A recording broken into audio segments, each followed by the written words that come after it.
ผลการแข่งขันบันเตะไซในสายคอนัดที่3พบกันระหว่างแขวงอัตตปือกับแขวงหัวพันซึ่งแข่งขันในวันที่17 พฤศจิกายน 2025ที่เดินกีฬาบ้านเตะมหาวิทยาลัยแห่งศาสตร์นครหลวงเวียงจันทน์ซึ่งการแข่งขันทั้ง2ทีมแมนอยู่ในกลุ่มเดียวกันมีแต้มเท่ากัน3แต้มแต่ลูกได้เสียแขวงหัวพันดีกว่าแขวงอัตตปือแขวงหัวพันต้องการเสมอก็สามารถเข้ารอบส่วนแขวงอัตตปือต้องชนะเท่านั้นจึงสามารถเข้ารอบ8ทีมได้รายละเอียดผู้สื่อข่าวแขวงอัตตปือมีรายงานสำหรับผลการแข่งขันแขวงอัตตปือสามารถเอาชนะแขวงหัวพันขาดลอยด้วยผล3-0เฮ็ดให้แขวงอัตตปือผ่านเข้ารอบ8ทีมได้อย่างสบาย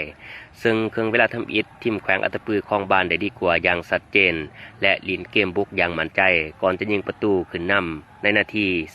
ด้วยการยิงประตูของหมายเลข14จากเล็กโตซาทองสวัสดิ์เฮ็ดให้แขวงอัตตปือขึ้นนำ1-0ต่อมาในเครื่องเวลาที่2แขวงหัวพันบุกอย่างหนักเกือบได้ประตูตีเสมอหลายครั้งแต่บ่สามารถผ่านเกมรับที่เหนียวแน่นของแขวงอัตตปือ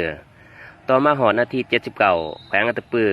ได้ประตูขึ้นนำเป็นประตูที่2โดยการยิงของหมายเลขเก่าคามินทุลเมีย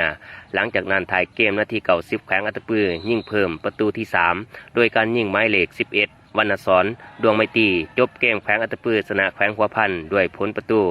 3-0เฮ็ดให้แขวงอัตตปือผ่านเข้ารอบ8ทีมโดยรวมคะแนนการแข่งขัน3นัดอัตตปือชนะ2เสีย1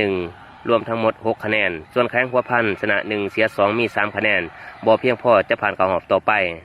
สำหรับนัดถัดไปแขวงอัตตปือที่2ในสายคอจะได้ไปรอท่าพบกับที่1ในสายกอสิทธิพรสุวรรณวงศ์ผู้สื่อข่าวแขวงอัตตปือรายงานจากนครหลวงเวียงจันทน์